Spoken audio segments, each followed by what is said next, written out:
আমির হামজা, ওনাকে সবাই চেনেন। উনি অনেক অসুস্থ, ওনার স্ত্রী অনেক অসুস্থ। তার জন্য আমরা একটা দোয়ার আয়োজন করেছি। আপনারা আমাদের জন্য দোয়া করবেন। আমরা সবাই মোনাজাত ধরি। আল্লাহুম্মা আমিন। ربنا ظلمنا أنفسنا وإن لم تغفر لنا وترحمنا لنكونن من الخاسرين।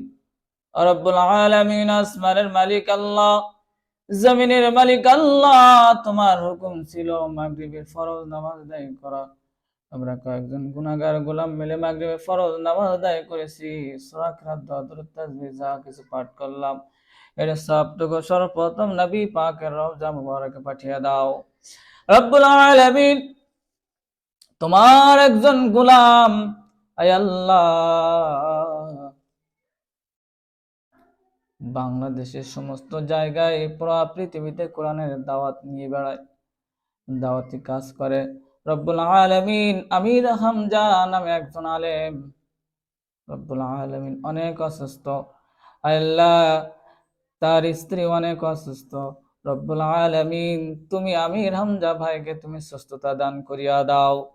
রব্বুল আলামিন, তোমার ওই বান্দা কোরআনের ওসিলায় আল্লাহ তুমি তাকে মাফ করিয়া দাও।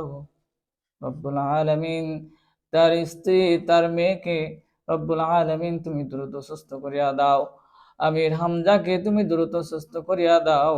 কোরআনের ময়দানে আমির হামজাকে তুমি আবার পাঠিয়ে দাও। এমন ভাবে যত আলেম রব্বুল আলামিন অসুস্থ আছে, তুমি সকল আলেমদেরকে তুমি সুস্থতা দান করিয়া দাও। সুবহানা রাব্বিকা রাব্বিল ইজ্জাতি আম্মা ইয়াসিফুন ওয়া সালামুন আলাল মুরসালিন, আলহামদুলিল্লাহি রাব্বিল আলামিন।